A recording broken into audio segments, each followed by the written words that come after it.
வணக்கம் நண்பர்களே, நான் டாக்டர்.tk Tkhealthtips மூலமாக உங்களை சந்திப்பதில் மிக்க மகிழ்ச்சி.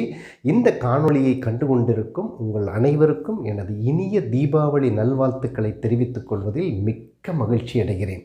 தீப ஒளி என்றாலே இருளை அகற்றி நமக்குள் ஒரு ஒளியை கொடுப்பது தான் தீபாவளி.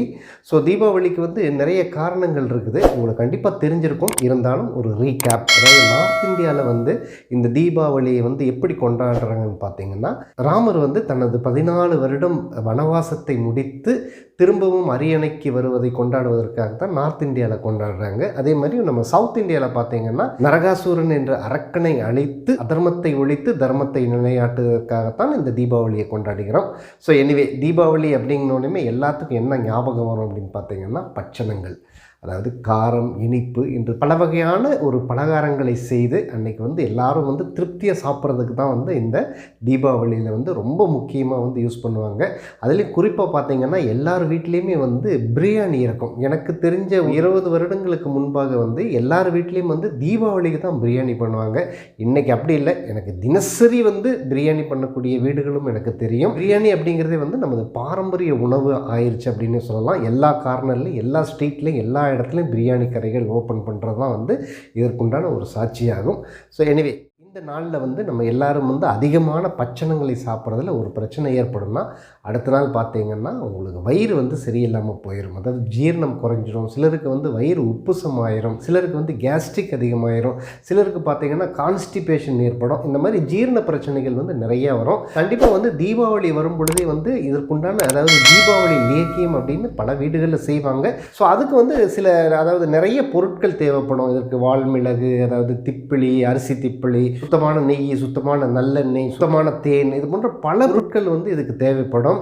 ஸோ இதெல்லாம் முடிஞ்சவங்க இந்த மாதிரி ஒரு தீபாவளி லேகியத்தை செஞ்சு வச்சுக்கலாம். அல்லது செய்யாதவங்க என்ன பண்ணலாம் அப்படின்னா, இதற்கு ஒரு சிம்பிளாக நம்ம எல்லார் வீட்டிலையும் இருக்கக்கூடிய ஒரு பொருளை வைத்து ஒரு பவுடர் ஒன்று பண்ணிக்கலாம். பவுடரை பண்ணிட்டீங்கன்னா இந்த ஜீரணத்துக்கு ரொம்ப உதவியாக இருக்கும். இந்த மாதிரி தீபாவளி பட்சணங்களை சாப்பிடக்கூடுவதால் ஏற்படக்கூடிய அந்த டைஜஸ்டிவ் இஷ்யூவில் ரொம்ப சுலபமாக வரலாம். ஸோ இது சிம்பிளான ஒரு பவுடர் எப்படி பண்ணுறதுன்னு பார்த்தீங்கன்னா, ஜீரகம், அதாவது கியூமின் சீட்ஸ் இருந்துச்சுன்னா எடுத்துக்கங்க கொஞ்சம். அடுத்தது சோம்பு, ஃபெனல் சீட்ஸ், அது கொஞ்சம் எடுத்துக்கங்க. பார்த்தீங்கன்னா ஓமம், இது கேரவே சீட்ஸ், இந்த மூணையும் எடுத்துக்கங்க. 50-50 எந்த ஈக்குவல் அளவுள்ள இந்த பொருட்களை எடுத்துக்கங்க.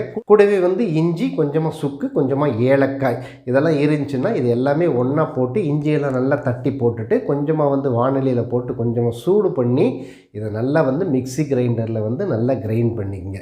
இது ஒரு அருமையான ஒரு நல்ல பவுடராக மாறிடும். இது கூட பனங்கற்கண்டு இருந்துச்சுனாலும் அதையும் தட்டி மிக்சியில் போட்டு அரைச்சி இது கூட சேர்ந்து கலத்துனுங்க. ஒரு அருமையான டைஜஸ்டிவ் பவுடர் ரெடி. ஸோ இதை தீபாவளி அன்னைக்கு காலையில் ஒரு கிளாஸில் போட்டு ஃபஸ்ட்டு, அதாவது எம்டி ஸ்டமக்லேயே ஒரு தண்ணியில், வெதுவெதுப்பான தண்ணீரில் இந்த பவுடரை எடுத்து நல்லா கலந்துட்டு இதை குடிச்சிருங்க.